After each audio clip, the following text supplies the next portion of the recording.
Former Ubisoft director, Claire Obscure maker, slams AAA dev bloat.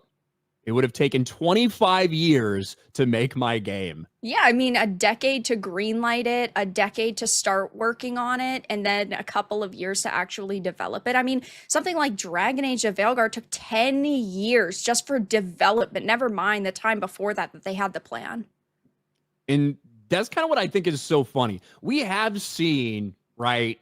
We've seen a lot of these indie games made by small teams, 30 people, 35 people, 40 people that have blown up and are performing better than these multiple $100 million games that are made by like a group of 3,000 lately. Yeah. And I've seen a lot of articles over the past several months, like from Rolling Stone. Indies are pushing the video game industry forward, but at what cost? The deprofessionalization of video games is on full display at PAX East.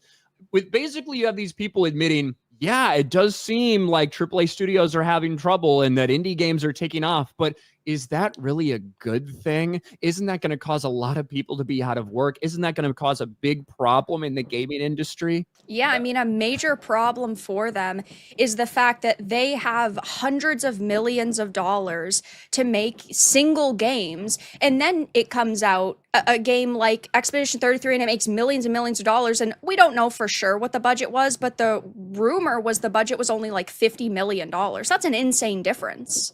But it's so fucking funny to hear the writer for Dragon Age the Veilguard, massive financial failure, huge flop that was worked on for over a decade, try to say, well, you know what? You can see what happens with these indie teams. They gave it time to cook. It's right? so Expedition fucking 33. funny to me that they come out and then they complain. What else do you want? Like, I'm not saying that EA is a great company because they're definitely not. I mean, there's been problems at like BioWare for a really long time. But at the end of the day, you got hundreds of millions of dollars. The rumor for Dragon Age the Veilguard was $250 million.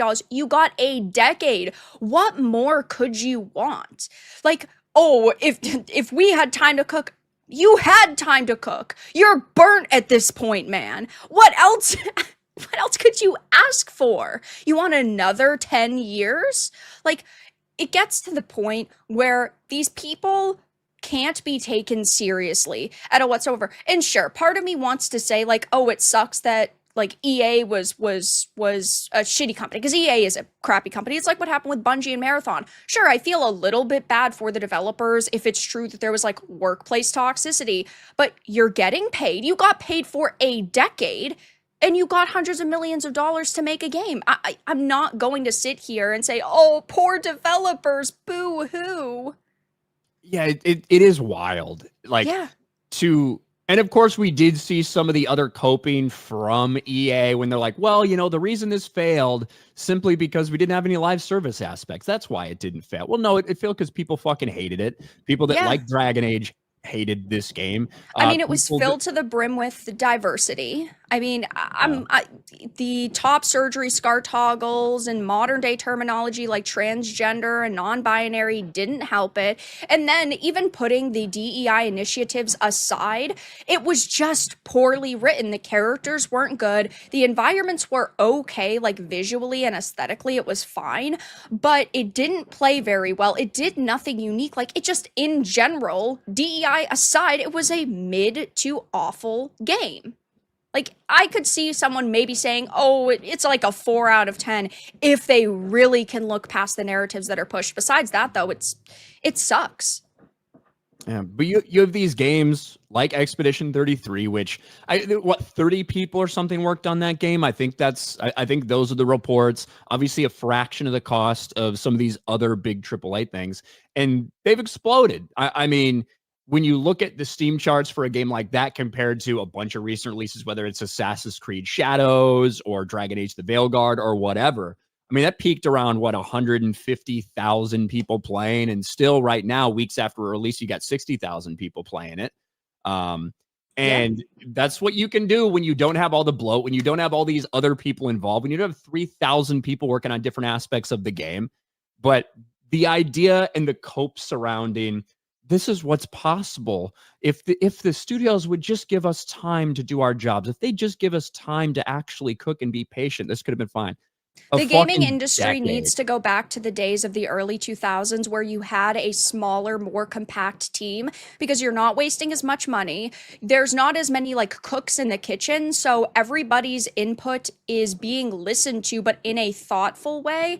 It's not like you've got a team of 80 activists versus 100 activists who want different things. And then you're ultimately getting more money just to put into the product itself. We need to go back to those days. And I don't see that happening anytime soon.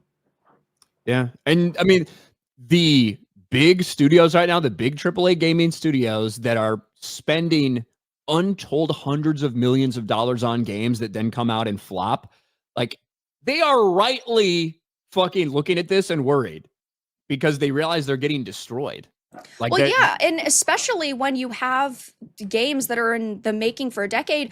But look at titles. Claire Obscure's $50. Split Fiction is $50. Blueprints was $30. Helldivers 2 was $40. Balatro, I think, was $25. We're also talking about games that are, first of all, being rated way higher than the AAA slot, but it's also a fraction of the price. Yeah. Well, just wait till they're $80. Thanks, Nintendo. Yeah, Nintendo, and then Microsoft's following, and you have all these other companies who are going to want to do the same exact fucking thing. I mean, I think that everyone's talking about Grand Theft Auto and what is it going to cost or whatever. That's a game with the amount of time that's in it, with as big as we all expect it to be. If they came out randomly like, hey, we're going to do $80, I still think people would fucking use their reasons to hop on that and follow up and change prices. But I also would kind of like understand. I'm like, I feel like they can Yeah, get well, away with when one charging that company because of the does demand. something, every company wants to do it. So that's the issue. Like, oh, we're implementing battle passes. Now every company does it after Dota 2. Oh, every company does loot boxes. Everyone does now. And $80 is just what they've aimed for years and years at this point. And unfortunately, it is going to become the norm.